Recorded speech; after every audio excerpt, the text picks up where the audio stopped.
begins to quarrel with his mother's then boyfriend. She sides with the boyfriend, throws my father out of the house, never to return. 13 years old, Jim Crow South, Athens, Georgia, beginning of the Great Depression. Talk about a bad hand that you're dealt. And never went back. So my dad just goes down the road and tries to get somebody to give him some sort of job. Somebody hires him to clean the yard. Eventually, he's asked to come in and start cooking. He starts cooking. My dad then applies for a job as a Pullman porter. Some of you are old enough to remember Pullman porters were a prestigious job. These were the largest private employers of blacks in those days. So my dad got a job as a Pullman porter and was able to travel all over the country. Nobody in the South was able to travel all over the country. My dad came to LA one time and went, wow, it's sunny and warm, and people seem to be friendly. And so my dad made a mental note that maybe someday he might relocate to LA. Pearl Harbor, my dad joins the Marines. Anybody know what the Montford Point Marines are? These were the first black Marines. These were the equivalent of the Tuskegee Airmen. There were 20,000 of them from 1942 to 1949. My dad was one of them, and about 3 years ago, Congress gave them a Congressional Gold Medal. My dad got his posthumously at Camp Pendleton. Dana Rohrabacher arranged for my dad to get it. So I got a gold medal from my dad. He became a staff sergeant, was in charge of cooking facilities. The bombs fell, war's over, my dad goes back to Chattanooga where he had met and married my mom, and he went to restaurant to restaurant to restaurant to try to get a job as a cook, given all his experience, and he was told, time after time after time, we don't hire niggers.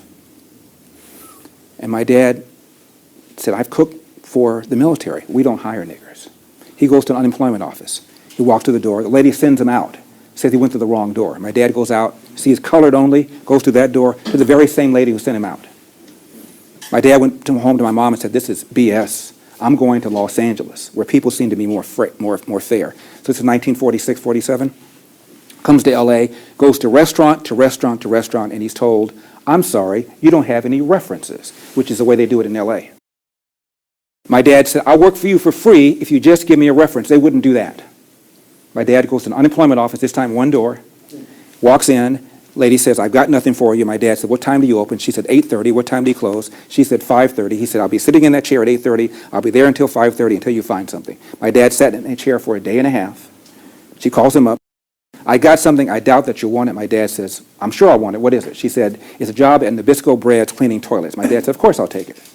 He took that job for 10 years, took a second job with Barbara Ann Bread for 10 years, also cleaning toilets, cooked for a family on the weekend, and went to night school 2 to 3 times a week to get his GED. The man averaged about 4 hours of sleep a night. That's why he was so mad all the time.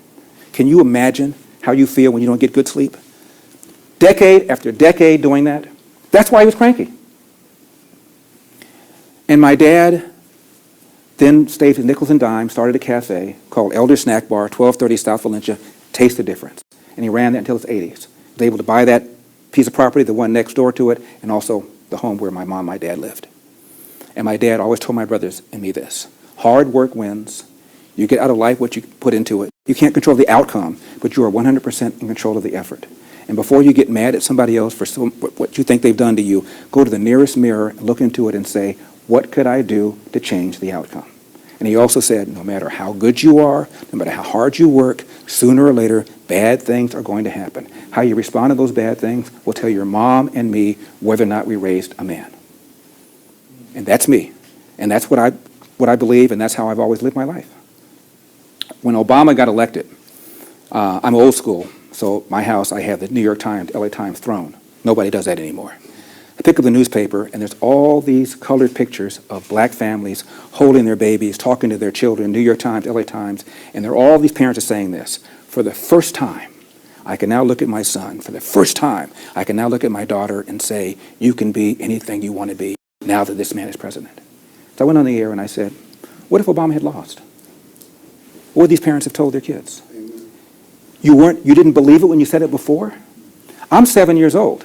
And my mom and I are sitting in my old house reading an illustrated book of presidents from George Washington to the then incumbent Dwight Eisenhower, every single one of them. Highlights, lowlights. And my mother closed the book when we were done and she said, Larry, if you want it bad enough, you work hard enough, someday you can be in this book. That was 1959. And I believed her.